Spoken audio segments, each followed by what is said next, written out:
하나님은 나보다 나를 더 자세히 아시고, 또 하나님께서는 나보다 나를 더 사랑하시는 분이십니다.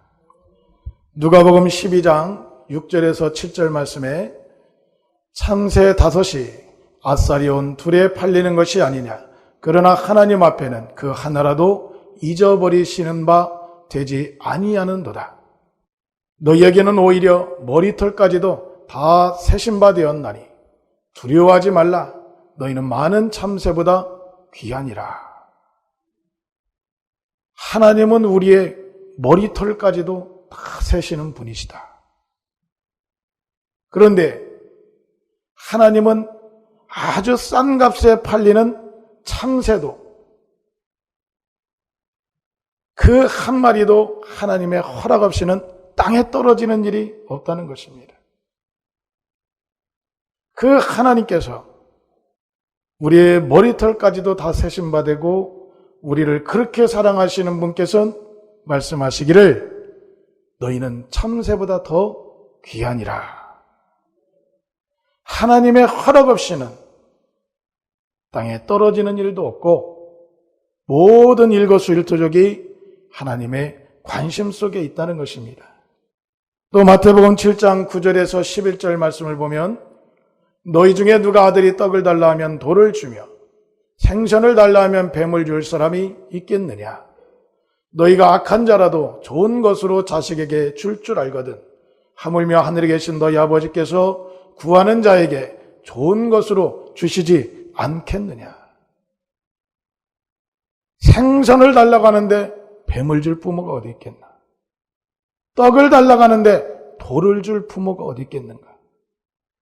그런데 세상의 부모님도 우리에게 좋은 것으로 주려 하듯이 하늘에 계신 하나님께서는 우리에게 더욱 좋은 것으로 주시는 분이시라는 것입니다. 우리는 이렇게 하나님의 관심과 사랑과 은혜 속에서 살아가고 있습니다. 하지만 우리는 이 은혜에 다 감사하며 살고 있지 못합니다. 그것은 우리가 추구하는 바대로, 우리가 계획했던 대로, 우리가 생각했던 대로 일들이 잘 이루어지지 않기 때문에 그렇습니다. 그래서 감사의 조건을 찾으려다 보니까 감사할 것이 없는 겁니다. 그러니까 이런 분들은 내가 뭘 감사해야지? 내가 소원했던 일들도 아직 안 이루어졌고 내가 추구했던 일들도 이루어지지 않았는데 내가 어떻게 뭘 감사해야지?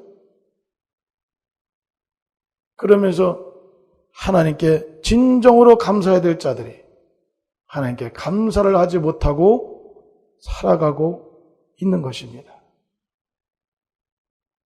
오늘 이 본문의 말씀을 통하여서 우리가 하나님께 향한 이 감사를 회복하고 주님의 은혜를 다시 한번 깨닫는 귀한 시간 되시기를 바랍니다. 오늘 본문 말씀에 사도 바울은 하나님께 3번 간구합니다. 간구했다는 것은 간절히 기도했다는 거예요. 마음을 다해서 기도했다는 거예요. 그것은 사도 바울의 육체에 이 가시를 제거해달라는 그런 기도였습니다. 이 사도 바울이 하나님께 이렇게 3번이나 간구할 수밖에 없는 그 육체의 가시가 무엇인가? 여기에 대해서는 많은 설들이 있습니다. 어떤 사람들은 바울이 간질이 있었다고 하고, 어떤 사람들은 바울에게 이런 열병이 있었다고 하고.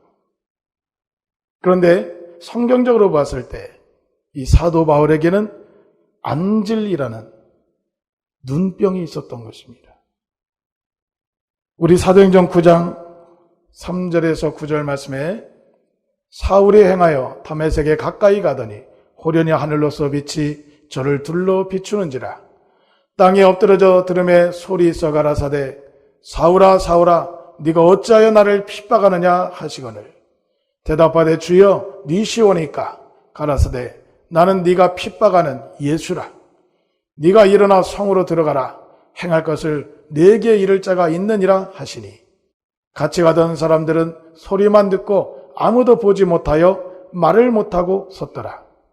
사울이 땅에서 일어나 눈을 떴으나 아무것도 보지 못하고 사람의 손에 끌려 다메섹으로 들어가서 사흘 동안을 보지 못하고 식음을 전피하니라. 18절에 즉시 사울의 눈에서 비늘 같은 것이 벗어져 다시 보게 된지라. 일어나 세례를 받고, 또 갈라디아서 4장 13절에서 15절 말씀에 내가 처음에 육체의 약함을 인하여 너희에게 복음을 전한 것을 너희가 아는 바라.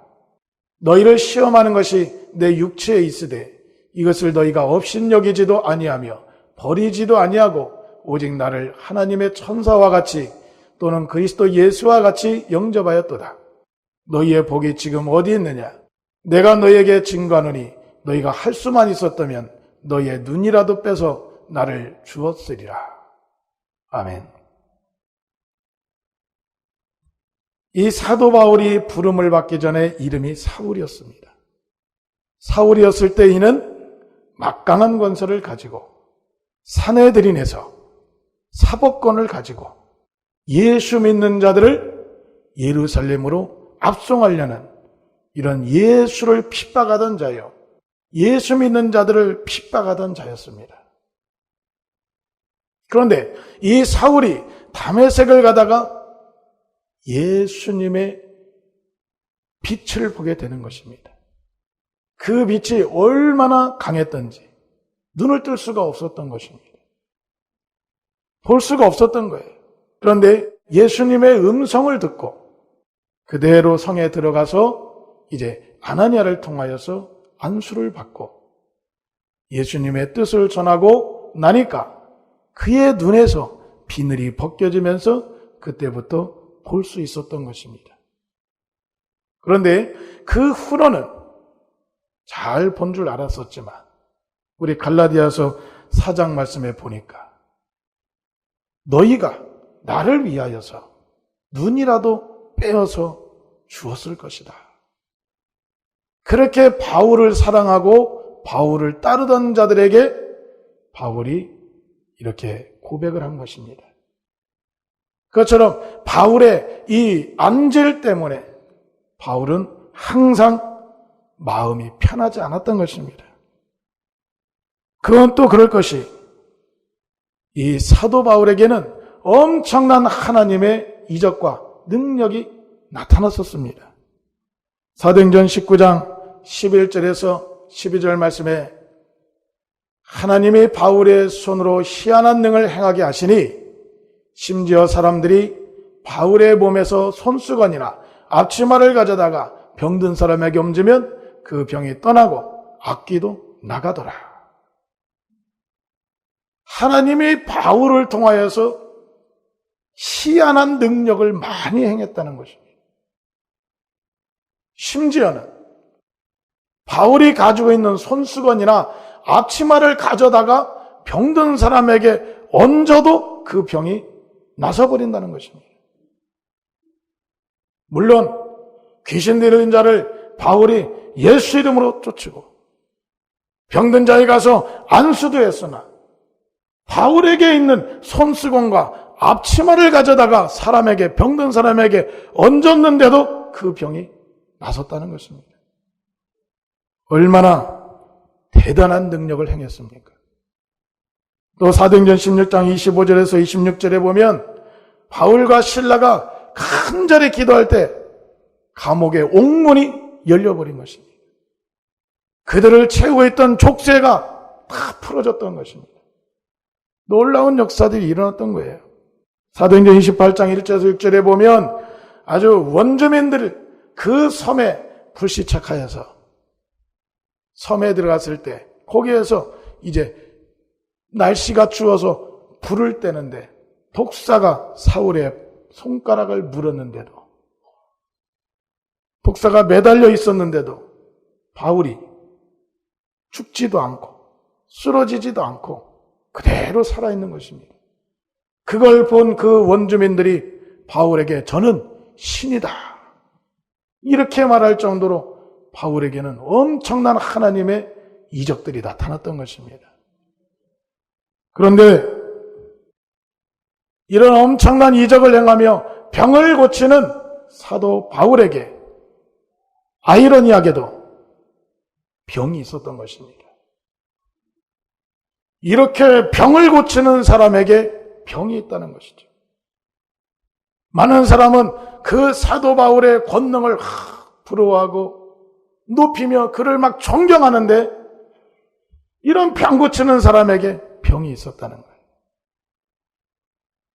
그러니까 그의 마음이 항상 가난할 수밖에 없었고 그의 마음이 항상 편할 수가 없었고 뭘 해도 기쁨이 없고 놀라운 이적을 행하고도 나중에 돌이켜보면 자기는 이렇게 병으로 고생하는 사람에 불과했던 것입니다.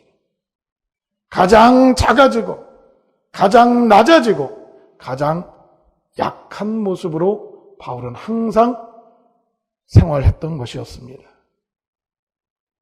당연히 이런 바울이 하나님께 나의 이 육체의 병을 고쳐달라고 기도할 수밖에 없는 것입니다.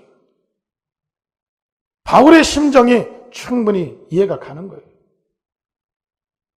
온전하고 완전하기를 우리는 추구하는 거 아니겠습니까? 이런 바울이 항상 의식을 하게 되는 거죠. 병을 고쳐도 사람들이 네 병이나 먼저 고쳐라. 네 병이나 먼저 고치고 남을 고쳐야지. 이런 사람들의 말에 많이 의식이 되었을 것입니다. 그런 것은 바울을 자꾸만 위축시키고 바울을 찾게 만드는 것이죠. 그러니 바울은 당연히 하나님께 간구할 수밖에 없는 것이었습니다. 여러분들의 가시는 무엇입니까? 우린 남들보다 잘 되고 또 남들이 참 성공했어 하는 이런 소리가 우리 삶의 목표가 되었고 기준이 되어 있습니다.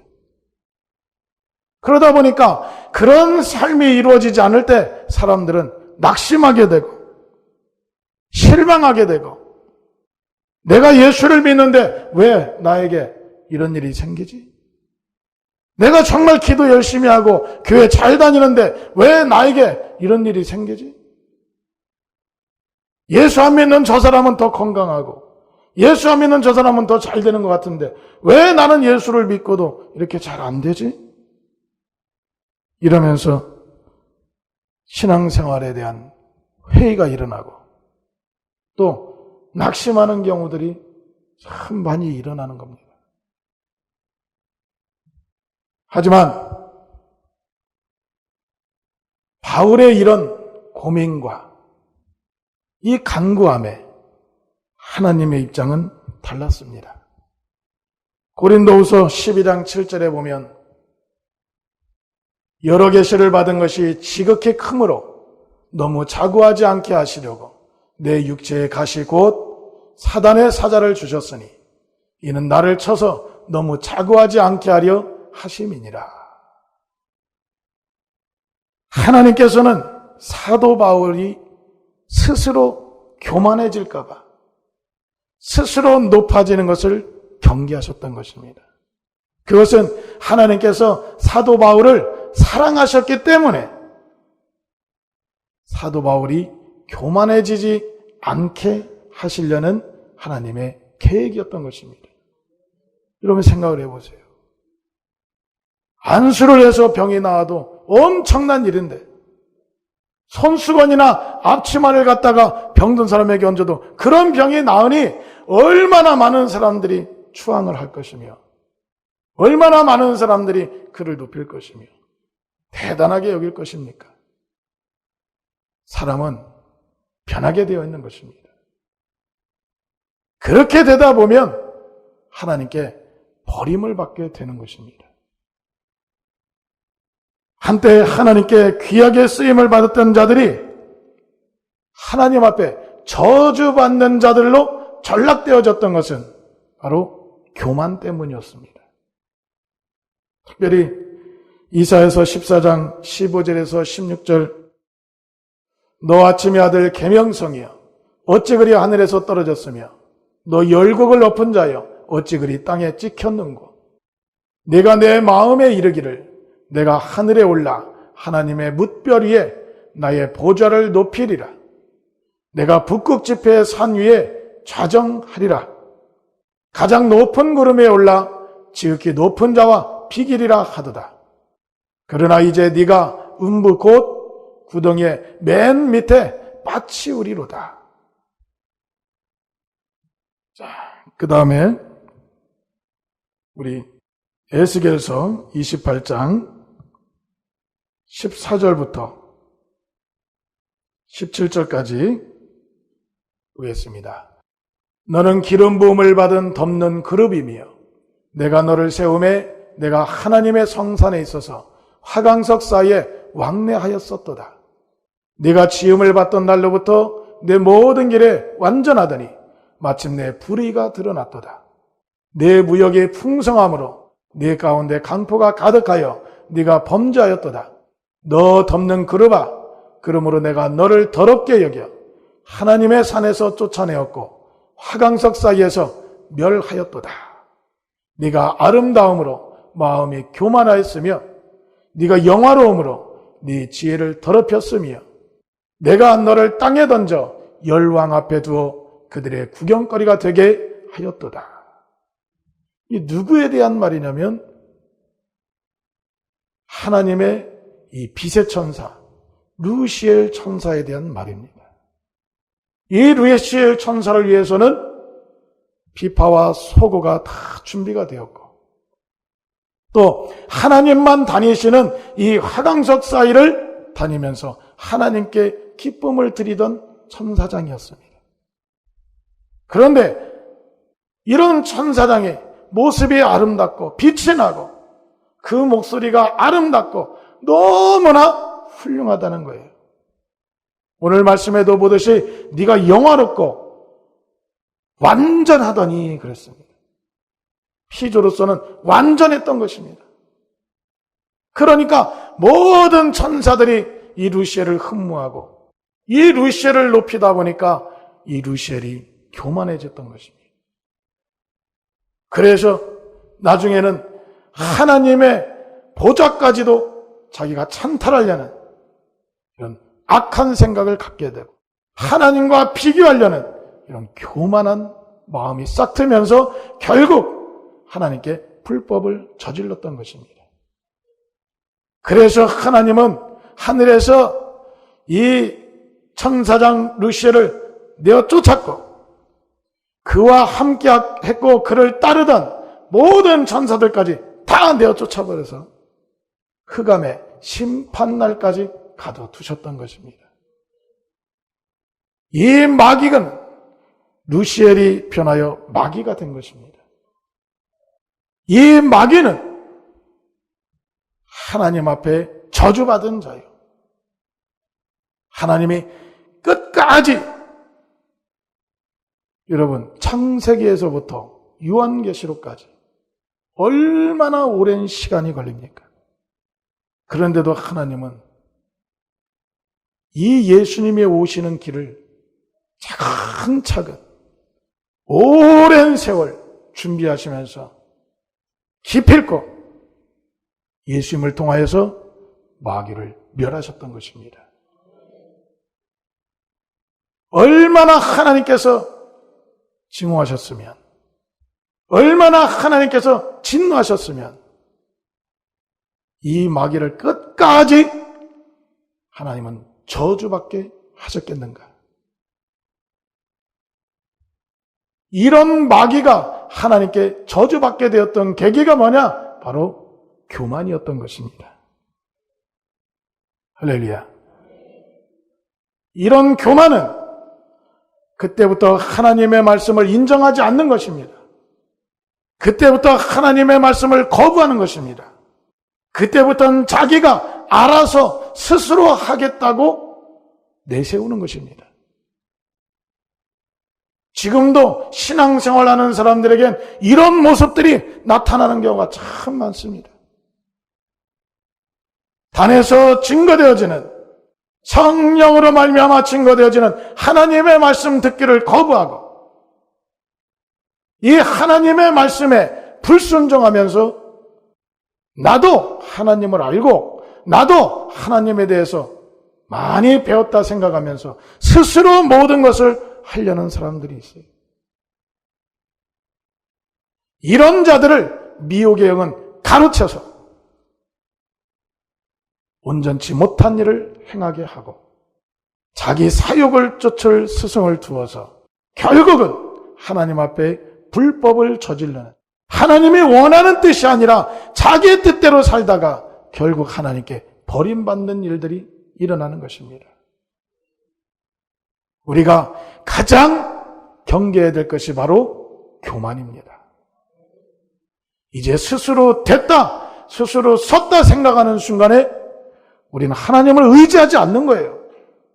내 스스로 이젠 판단할 수 있고 내 스스로 결정할 수 있다고 생각하는 순간에 더 이상 하나님의 말씀은 내 귀에 들려지지 않는 것입니다.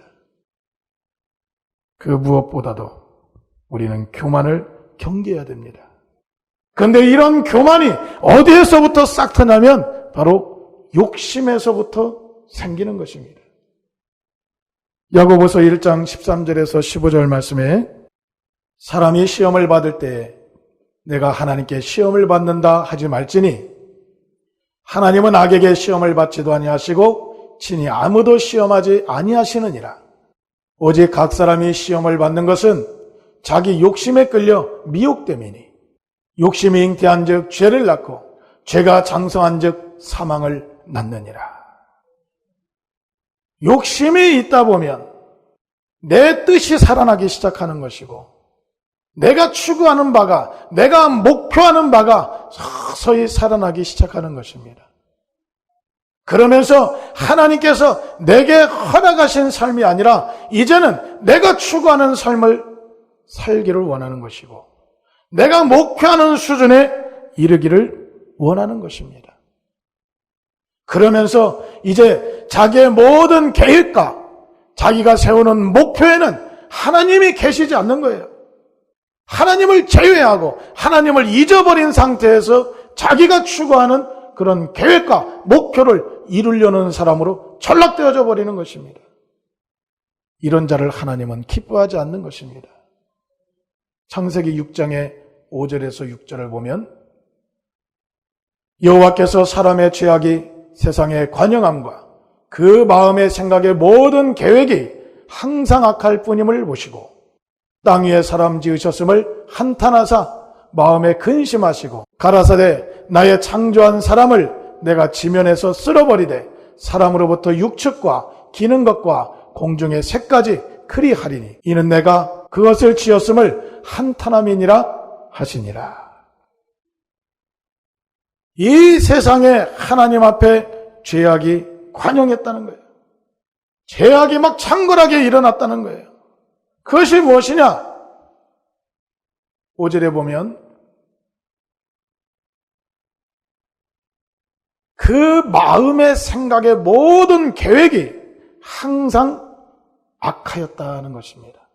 사람의 이 마음의 생각과 또 그가 세우는 계획이 항상 악했다는 거예요. 이게 뭔 말이냐면 하나님을 영어롭게 하는 생각은 하지 못하고 하나님을 의식하고 하나님을 인정하면서 진행되어지는 생각은 하지 못하고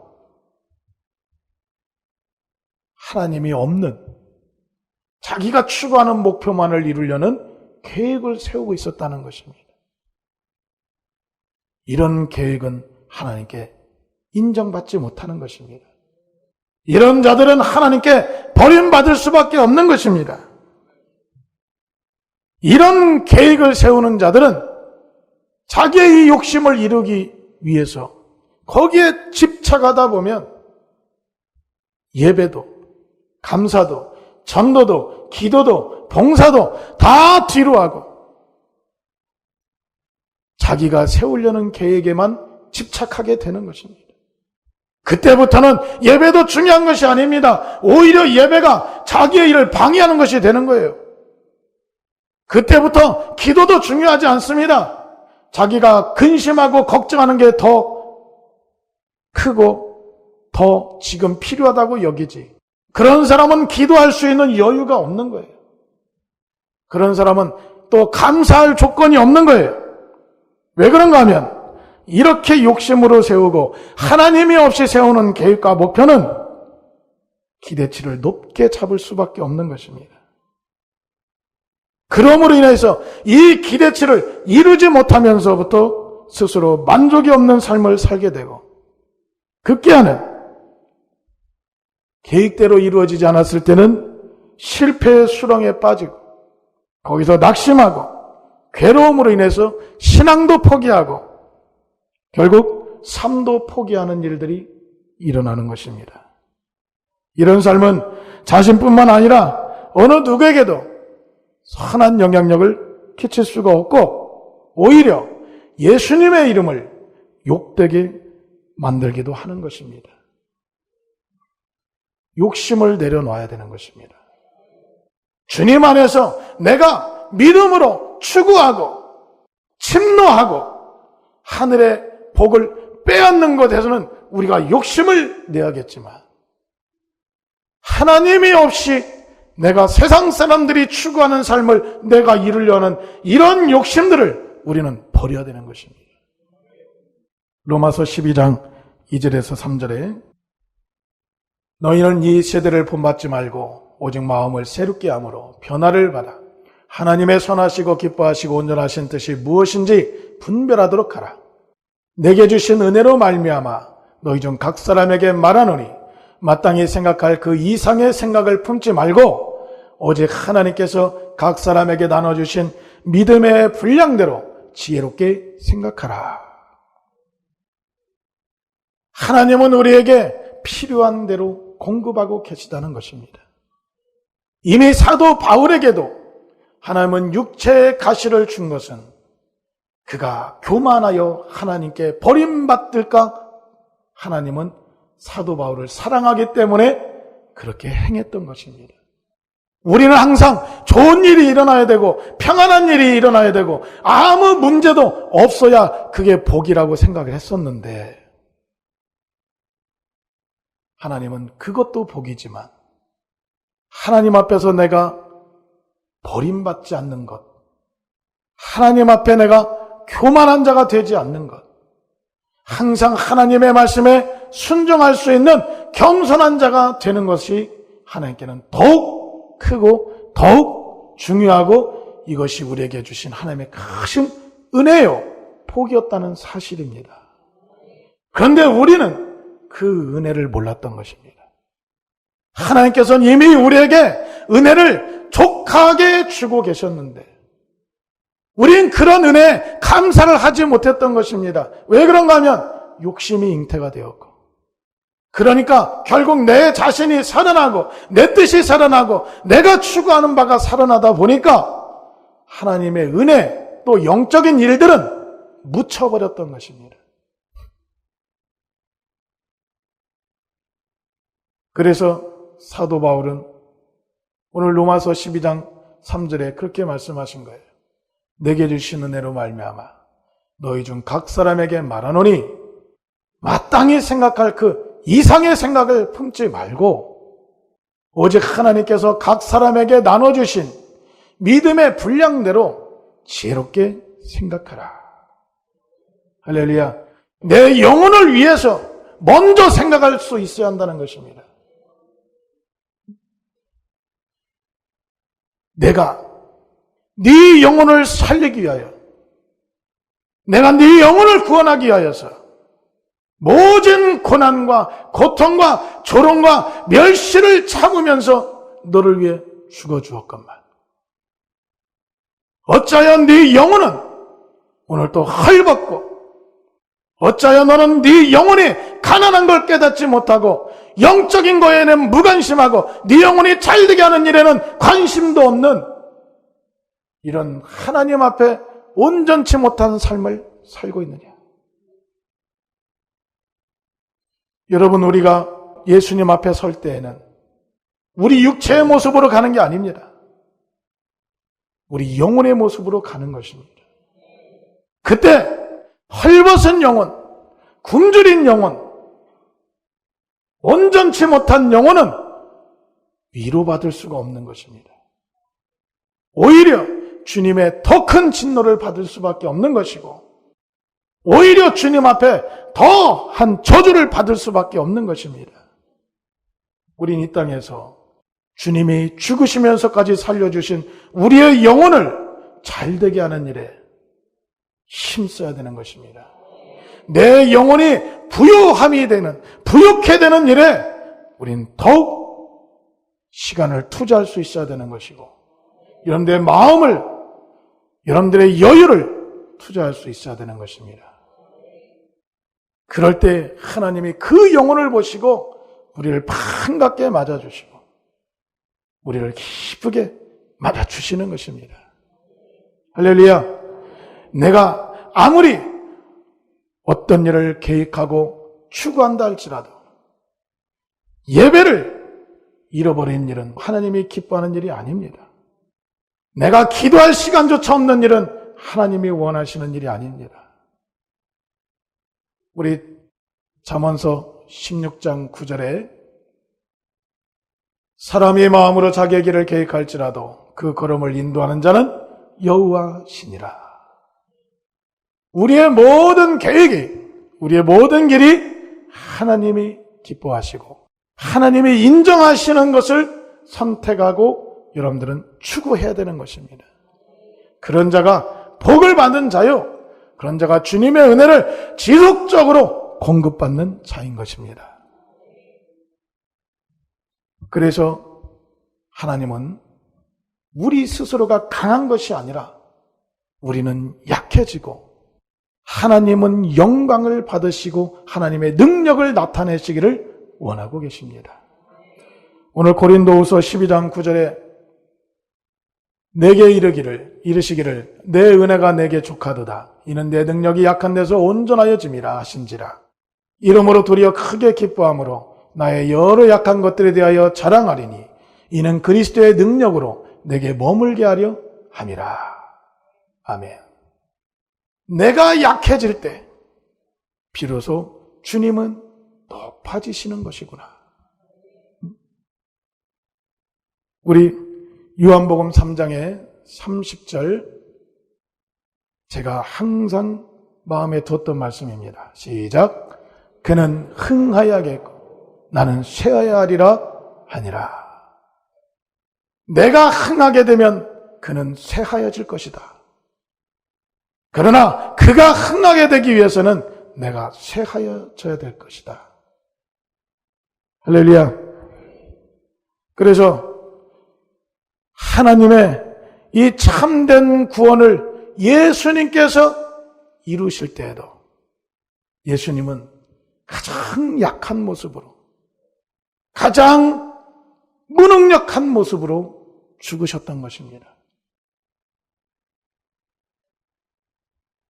누가복음 23장 35절에서 39절에 백성은 서서 구경하며 관원들도 비웃어 가로되 저가 남을 구원하였으니 만약 하나님의 택하신 자 그리스도여든 자기도 구원할지어다 하고 군병들도 희롱하면서 나와 신 포도주를 주며 가로되 네가 만일 유대인의 왕이어든 네가 너를 구원하라 하더라.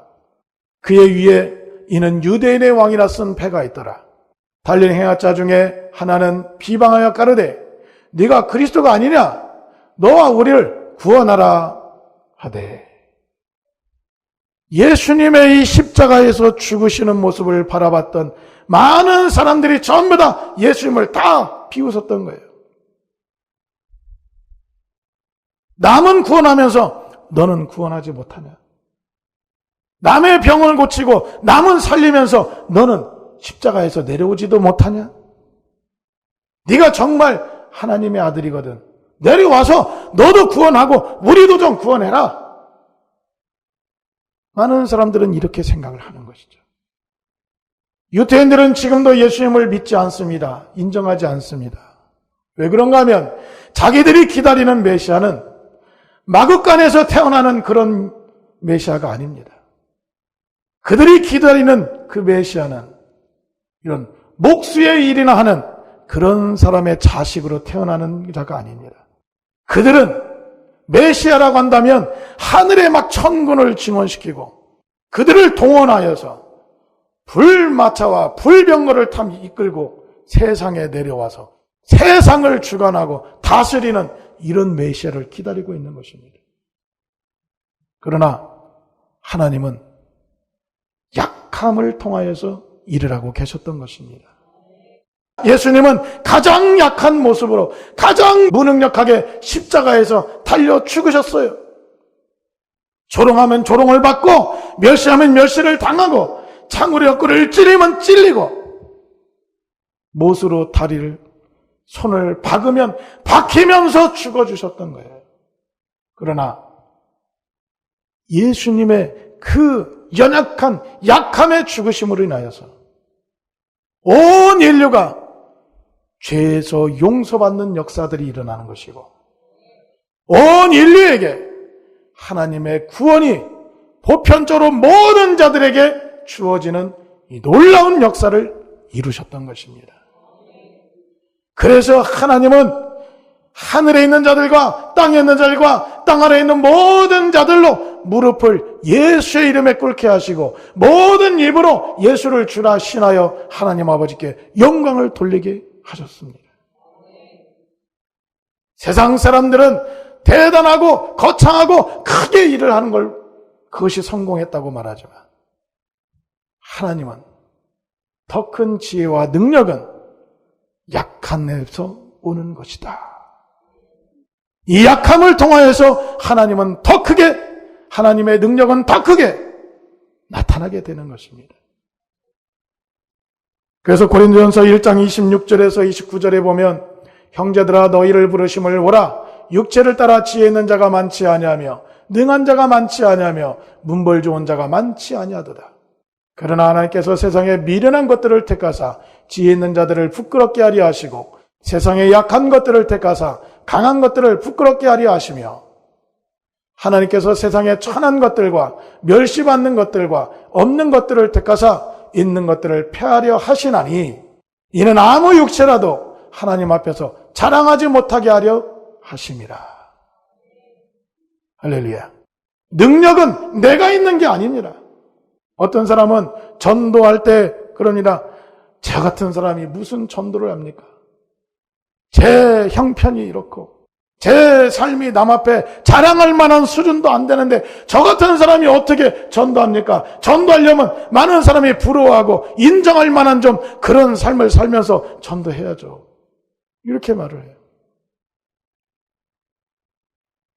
전도는 나를 전하는 게 아닙니다. 전도는 내 형편과 나의 생활 수준을 전하는 게 아닙니다.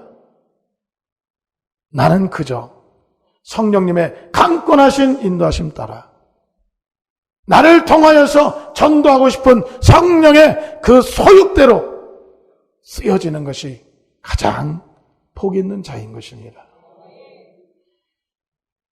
나는 나약하나 내 안에 계신 분은 능력 있는 분이시요. 나는 연약하나 내가 전하는 예수는 강하시니 우린 그 강한 예수를 전하는 것입니다. 약한 나를 통하여서 하나님은 일하고 싶으시다는 것입니다.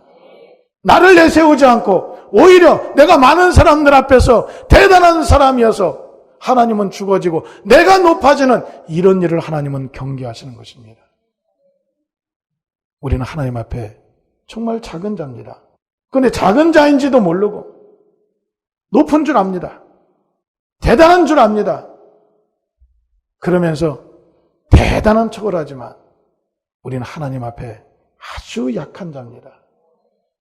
그래서 은혜를 받으면 교만했던 자도 하나님 앞에 정말 겸손해지는 겁니다.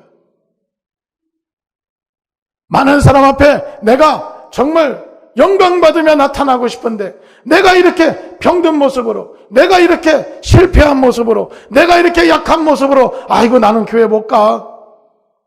그게 아닙니다. 우린 사람 앞에 내세우려 하지 마시기 바랍니다. 겸손한 자가 되십시오. 은혜 받으면 다 그렇게 되는 것입니다. 내가 만약 너에게 병을 주지 않았다면 네가 나에게 나왔겠느냐? 내가 만약에 너를 그렇게 고난 속에 있게 하지 않았다면 네가 나에게 나왔겠느냐? 그 고난 속에서, 그 병 속에서, 우리 모든 육체의 가시 속에서 하나님의 뜻을 발견할 수 있어야 하는 것입니다. 마지막으로 고린도후서 6장 8절에서 10절 말씀에 영광과 욕됨으로 말미암으며 악한 이름과 아름다운 이름으로 말미암으며 속이는 자 같으나 참되고 무명한 자 같으나 유명한 자요 죽는 자 같으나 보라 우리가 살고 징계를 받는 자 같으나 죽임을 당하지 아니하고 근심하는 자 같으나 항상 기뻐하고 가난한 자 같으나 많은 사람을 부유하게 하고 아무것도 없는 자 같으나 모든 것을 가진 자로다. 우리의 모습이 많은 사람들 앞에서 나약하고 연약하고 무명한 자요 죽은 자요 실패한 자의 모습으로 나타날지라도 우리 안에 예수가 살아계시다면 우리 안에 예수의 생명이 오늘도 충만하게 거한다면 그 자는 바로 성령한 자요. 그 자가 바로 살아있는 자요. 그 자가 바로 하나님이 기뻐하는 자인 것입니다.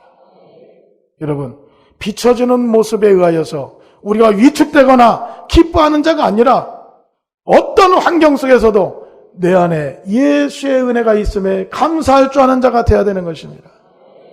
주님은 다 나를 위하여서 이 고난도 허락하신 것이다. 난 믿음으로 이걸 이겨내리라. 주님이 다 뜻이 있으심으로 나에게 이런 어려움을 허락하신 것이다. 나는 예수님이 기뻐하시는 뜻대로 이 모든 역경을 이겨내리라. 할렐루야. 그래서 우리의 뜻이 아닌 하나님의 뜻을 발견하여서 하나님이 여러분들에게 지금도 풍족하게 공급하시는 하나님의 그 은혜를 누리며 감사하는 삶을 사시기를 주 이름으로 축원합니다.